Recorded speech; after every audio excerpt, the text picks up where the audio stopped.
आप देखो लाल की कीमत, ये सिमरन आप थोड़ा बहुत भी करते रहोगे तो बहुत लाभ आपको मिलेगा। और अन्य साधना कौड़ी है, कौड़ियां खींचे माल गाड़ी भर ले तो भी एक लाल के बराबर नहीं हो सकती। तो ऐसे यथार्थ साधना और शास्त्र विरुद्ध साधना और शास्त्रानुकूल साधना में भिन्नता बताई गई है। सतगुरु की संगत नहीं, ना साहेब का जाप, कहे गरीब कैसे बचे उनके तीनों तापे। सतगुरु की संगत नहीं, पूर्ण संत की संगत नहीं और ना साहेब का जाप। पूर्ण संत की संगत से ही संत परमात्मा का जाप मिलेगा।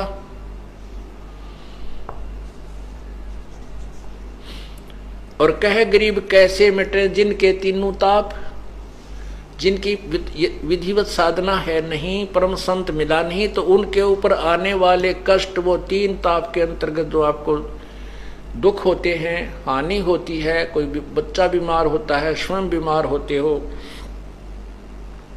या कोई जंतर मंत्र कर देता है, वो आपके कैसे बचेंगे। सतगुरु की संगत नहीं और ना साहेब का जाप। जाप माने यथार्थ भक्ति, वो सांस का सिमरन। कहे गरीब कैसे बचे तीन से तीनों जिनके तीनों ताप। तो उनको तीन ताप का कष्ट कैसे दूर होगा जिनके पास यथार्थ साधना नहीं है।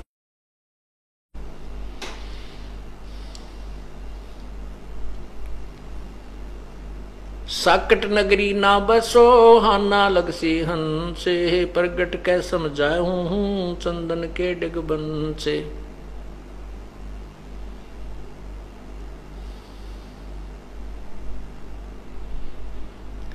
कहते हैं चतुराई चूल्हे पड़ो और चारों वेद बेटम्बे, साकट सगा ना बैठियो आको लगे न अम्बे। क्या बताते हैं कि हमने जो घिसा पिटा ज्ञान समझ रखा था, सुन रखा था, और उसमें चतुर बने बैठे थे, अन्य शिष्य भी बना रखे थे बहुत ज्यादा। परमात्मा कहते हैं कि जो पुण्यात्मा होगा, जो बुद्धिमान व्यक्ति संत होगा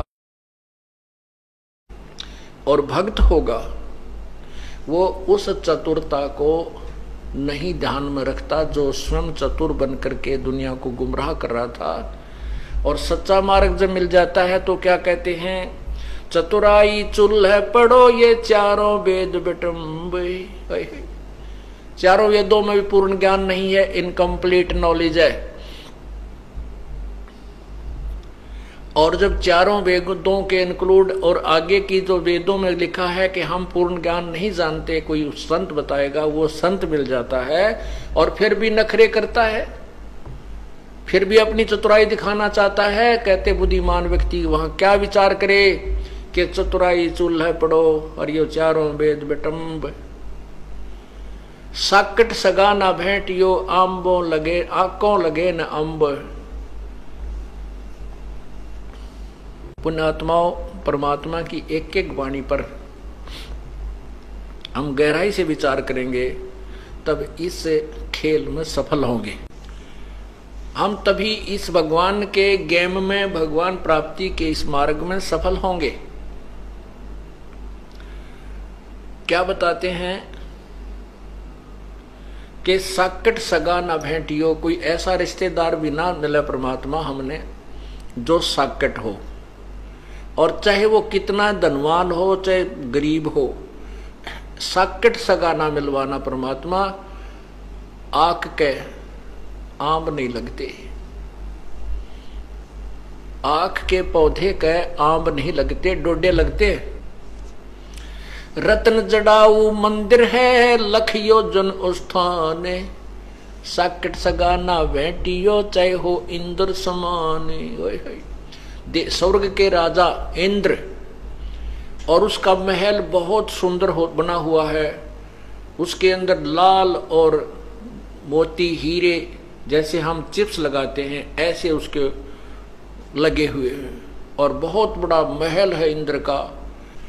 कहते हैं हमारा रिश्तेदार जो भगवान से विमुख है परमात्मा में जिसकी रुचि नहीं है उसका चाहे लाख योजन में का तो उसके पास मकान हो, स्थान हो लाख योजन, 1 योजन 4 कोस का, और 1 कोस 3 किलोमीटर की, 1 योजन 12 किलोमीटर का, 12 लाख किलोमीटर में कहे उसका महल बनाओ, इतना उसके पास स्थान हो। 10-20 एकड़ जमीन को छोड़ो, कहते हैं जिसकी 12 लाख किलोमीटर में का उसका स्थान हो, उसके पास इतनी जमीन हो, और उसके महल में चाहे रत्न जड़ रखे हो, और साकट सगा न भेंटियो, चाहे हो इंद्र समान। हमने वो गरीब रिश्तेदार हमारा अच्छा है जो परमात्मा विश्वास रखता है, क्योंकि हम यदि किसी पैसे वाले या किसी अच्छी पोस्ट वाले रिश्तेदार से हमारा संपर्क हो जाता है तो फिर ये कुदरती बात है, उसके प्रभाव से वो रिश्तेदार प्रभावित रहता है। उधर से फिर जो जाने वाले, हमारी लड़की मान लिया हमने लड़की ब्याह दी ऐसे साकेट का, तो बच्चे का जीवन बर्बाद कर दिया। उस दन्ने के फूकेंगे, जब लड़की पार ना हुई तो अब फिर अगले जन्म में ना जाने किस पशुतूनी में जाएगी बेचारी। 2 रोटी दाता ने देनी है, 2 रोटी बालक ने खानी है, 1 चारपाई पर सोना है, बस। बाकी तो कितना स्थान हो यूजलेस है।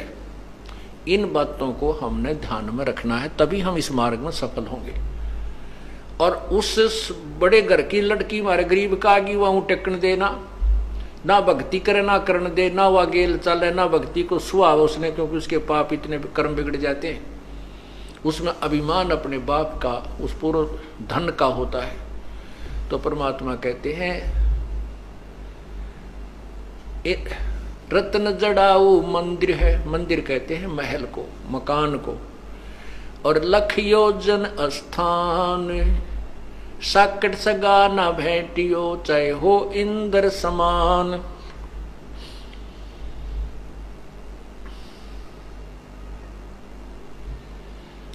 साकट 4 वेद हैं, साकट 12 पंथे, और साकट पंडित पीरे हैं, ये ही जम के दंते। साकट 4 वेद हैं, क्योंकि जिनमें कंप्लीट नॉलेज नहीं है वो भ्रमित कर रहे हैं, तो वो हमारे जीवन से के लिए सफल नहीं है। और ये 4 वेदों में भी केवल ब्रह्म तक की जानकारी है, बाकी ज्ञान प्रभु का जरूर दिया है, लेकिन उसके पाने की विधि नहीं है। इसलिए चाहे हम वेदों अनुसार कितनी साधना कर लें और ब्रह्मलोक में पहुंच जाएं, तो भी वहां अपने पुण्य को समाप्त करके 84 लाख योनियों में आएंगे। और 5वां वेद जो है जिसमें पूर्ण ज्ञान है वो सबसम वेद है, वो परमेश्वर कबीर जी की वाणी है, और साथ में उन संतों की अमर वाणी जो परमात्मा से परिचित हुए थे, और उन्हीं की कृपा से उन्होंने अपने जो है ना वो गवाह तैयार किए थे कबीर परमेश्वर ने, कि आने वाले समय में ये संत, इनकी वाणी, इनके वचन मेरा गवाही देंगे कि ये संत कबीर परमात्मा पूर्ण ब्रह्म है जो काशी में जुलाहा बनकर आए थे।